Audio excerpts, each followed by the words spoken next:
What's good, people? It's about that time to randomly relate reverse rants. No hate. So, saw something.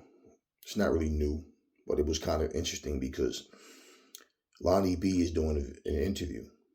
Now, he gives his take on Bivol versus Baturviev. Now, Lonnie B says there's no way possible that Bivol won that fight. This was robbery. They gave it to Bivol, because of his popularity or whatever, like due to, how they wanted him to win. And he says he thinks Bivol is special. He thinks Baturviev is special, but he thinks Baturviev definitely won that fight by far. Wasn't even close. Now, this is Lonnie B's words, right? Now, here's the funny thing. Coach Scully, okay, Baturviev's fucking coach, he's not screaming robbery. He says that he saw the fight where they reversed the roles. Like in the first fight, Bivol started out faster and then faded down the stretch a little, and then Baturviev came on in the second half. And he's saying this time, Bivol started out slower, and that Baturviev started out faster, and then he said he felt confident up until from 1 through 6. Then he said between 1 through 6, there's times he felt like, Bivol don't really want to fight, or he's trying to conserve himself or whatever it may be, right? I don't think that is because he didn't want to fight. I do believe the second part, that he was fighting a little more conservative. But you got to remember, it's not like Baturviev was fucking really landing a lot of shit. So neither guy was really dominating anything. But Bivol turned it up. So he's saying from the 7th round on, okay, you can't say how many rounds you think that Baturviev won from 7 on. So he's not saying robbery. He's not fucking around and screaming conspiracy theory. I find it funny because the same thing happened when Floyd and Pacquiao fought. Anybody with 2 good eyes could see Floyd won that fight. Okay. Funny thing is Freddie Roach, who was the trainer of Manny Pacquiao, says, no, Floyd definitely won the fight. There's no controversy. There's no robbery. The right man won. Floyd definitely won the fight. But it's funny because the fans say something completely different. You see, one thing about people is they love to say things in favor of who they want to win. And people can genuinely have a different way that they see fights. But, you got to understand, the same way they're saying, oh, Bivol wasn't landing everything, well, neither was Baturviev. Now, the fact of saying you got to prove to a champion that you're there to take that belt. Here's the thing that people got to also, and I agree that that's what people have been doing, but it's not fair that you have to dominate to win. That's just not fair to say. So in other words, and for people to say, oh, he moved a lot. Well, here's the thing, right? Even the coach said he didn't move as much this time as he did last time, and I noticed that as well. Okay, but Scully's not fucking walking around here bitter and sour and making up excuses, man. He just simply, plain and simple, like he said, Bivol made adjustments, Baturviev made adjustments, Bivol made adjustments, Baturviev made adjustments, and hey, man, we didn't get the win, but, it was a good fight, and basically it has to be a trilogy. So for all of the people screaming robbery, robbery, robbery, it's funny to me. I feel like, and I know a lot of salty Canelo fans want to see Bivol lose because he beat Canelo. At the same time, I find it really weird, man, how people will find any little thing to dig up to complain about. But for you to sit here and say Bivol should have, why he moved so much, because if he wouldn't have moved as much, he pretty much probably would have got knocked out. You don't stand there with a banger, man. That's like saying Ray Leonard should have stood toe-to-toe with motherfucking Hagler. That's like saying Hearn should have stood toe-to-toe with Hagler, right? Isn't it funny? Because Mayweather stood toe-to-toe with Canelo. Beat that ass. Y'all sit here and make excuses about the man's age all of a sudden. But this is what I'm saying. Certain fights, it's always an excuse. There's always some type of, let's move the goalposts again because we can't just admit one person won. Look, man, I don't think it was no robbery. You don't never really know how the judges score fights. If you are aware of who the judges are scoring the fights and you're familiar with their work, you can kind of get an idea of how they may be scoring it, but you really can't always. Okay, but it's really stupid because for one, your game plan to go in there and fight a power puncher that can hurt you much easier than you can hurt him. You don't have your fighters stand there and fight toe to toe. What kind of stupid nonsense are you guys talking? I mean, I hear some of this stuff and it's like, man, you guys just say things just to say it. But yeah, I thought it was pretty interesting, man. Just in the way, because the way Lonnie beat, I saw the fight, and I don't feel like there was no robbery there. I felt like, and then you got to understand too, the champion also needs to stand up and make a statement. It's not like the champion can just go in there and cruise if that's the case. No, the same way, this is the way I see it. Fuck a tradition. My thing is, the same way you got to prove to the champion that you want the belt, well, the champion got to prove he want to keep that motherfucker.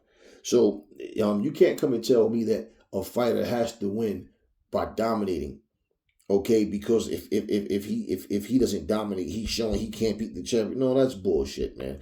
I mean, let's just be real, man. Bernard Hopkins, when he fought Jermaine Taylor, that first fight, Jermaine Taylor had his head down. He looked, you can see the look on his face, like he felt like he didn't do enough to win, but he got the decision. And the second fight looked a lot like the first fight. But this is the point of what I mean. When you fight in a way of you get started late. One of the things that people do in boxing, judges are more influenced by the later rounds a lot of times, and people get used to that. Sometimes they're not. Sometimes they just look at it like, okay, this person I think won. Like how many rounds it was. Here's my thing. You say Bivol should have stood there and fought toe to toe would be just as unfair if you said, well, but Turviev should have knocked him out. Like as if it's just automatic. Like, no. Okay. So both people can make claims for both sides and say, well, yeah, he boxed and moved like he was taught to do. You know, what you think would have happened to Larry Holmes if he just stood there and just tried to bang with Kid Norton? I mean, come on, man. You know, you guys say things, but it's just like, where is this shit coming from? So I'm listening. It's like, okay, cool. Certain fighters like certain styles. They don't like the stick and move style, so they prefer to come forward, you know, go for the knockout type of guy. Well, hey, the same way he was moving, cut off the ring. Trap him, knock him out. And if you say, oh man, but he was moving, okay, well shut up then. Because if he wasn't moving, what you're basically saying is Bivol should have fought in his style that gives Berturiov the best possible chance to win. It's him standing there, trying to bang, get caught, get clipped, get knocked out. I don't think there was no robbery. I thought it was a solid fight. And this is the type of fights. Their two fights were the type of fights where it's going to warrant a fucking rematch because, yeah, they split 1-1. And if there's going to be a rubber match, more than likely it would probably take place before. Well, I don't know this for sure because I will say Turki Al-Sheikh has said already, you know, I don't know if I posted that in the community section or not. I don't think I did. But either way, he said that the winner of Bivol and Berturiov will fight the winner of David Benavidez. And, you know, the last fight that he just had, David Morrell. And Benavidez has won that fight. Now, Turkey could change his mind, which would be fucked up because now this is politics being involved. So, the thing is this. I think Dimitri Bivol and Berturiov both beat David Benavidez. I think they both beat him. But for that to be the case, regardless, if Bivol, because it's not, it's like this. If it's not a rematch clause, automatically they have to have a third fight. Then yeah, it's not like he'd be running from him or anything. But let's say if he went and then he fought Benavidez, now we get to kill that and say, okay, now we know who's the better fighter. And if that was what's supposed to happen, then that's what should happen. That's how that should go. Now, because people want a third fight. So, and I'm making this point to say this, the same way how Lonnie B is saying, well, he felt like Bivol won because everybody wanted him to win. Okay, well, you can't say just because you want to see a third fight that automatically now Turkey already announces that the winner of Benavidez and Morrell will fight the winner of Berturiov and Bivol. Now, all of a sudden, because you rather see a third fight right away, that he shouldn't go out and fight against Benavidez first. Why not? But what if you lose? Well, that's a chance you take. You guys didn't give a fuck about Joseph Parker being in a position of having a title fight just to have to fight another fight And if he lost, guess what? Then, you know, he would be out of his title shot. And here's the fucked up thing, y'all. Here's something that y'all need to think about. Let's be real. The fact that Joseph Parker even took this fight, don't you guys know that Dubois, because the contract that he was supposed to fight for that night, the fight again, that's already came and gone. Don't you know that Dubois can actually say, okay, I'm better now. You know what? Fuck Parker right now. He won, but you know what, man? I'm trying to get this rematch with Usyk. Y'all know he can do that, right? Now, if he has a chance to defend his belt against Parker and take the risk of losing it and then losing his shot at Usyk, you think he'd rather do that, or you think he'd be advised to just hold up, man, fuck off, wait for Usyk? What do you think he'd rather do? I think y'all know. Because there's a good chance that Parker will actually beat Dubois. So it's like, hey, and it's also a chance that, Usyk will beat him in a rematch. So if he's going to lose, he lose the whole ball of wax, and more than likely, it will be a rematch clause in that fight. So if he lose, guess what? All right, we do it again. Now, if he lose both times, well, guess what? You know what? I was the champ. I went in there. I lost the unification match to become undisputed twice. If he wins, then hey, guess what? He's the man. Does he go back and fight Parker then? You see what I'm saying? There's things that can happen. So there's no guarantee that the very next fight is going to be Parker versus Dubois. And this is what I believe, and I'm just going to say this shit. I don't know if he's really sick or not. Now, I'm going to say it like this. He could have been really sick, and the fight just didn't happen because, hey, why go on the fight sick? But it also could have been, hey, you know what, man, fuck this shit. And further conversations, man, we were talking the other day, and we're trying to get this fight done and that and this, that. And guess what? Usyk don't have anybody that he's planning on fighting right now. He's took after Fury, he's been resting now, and he hasn't retired, and there's nobody else on his radar. He doesn't have any mandatories right now. Hey, let me talk to Turkey. I'm going to try to get you that fight, with Usyk. And we know between the two, what would you rather have, Turkey?